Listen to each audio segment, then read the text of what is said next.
To install Prettier, go to the plugins sections of Visual Studio Code, these 4 boxes, type Prettier,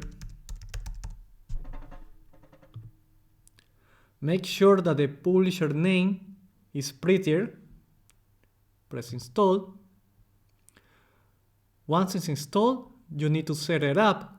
To set it up, go to config, settings, and type editor.default formatter, and look it up for ESBNMP Prettier VS Code. And we need to do one more step.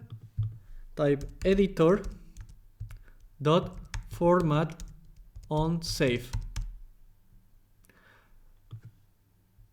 and double check it to turn it on. Now let's test it if this is working.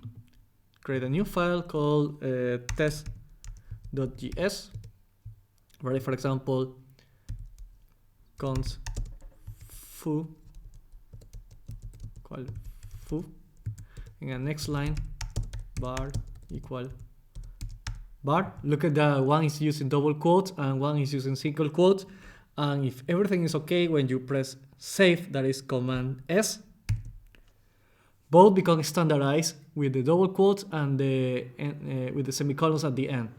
And there you go, Prettier is working correctly.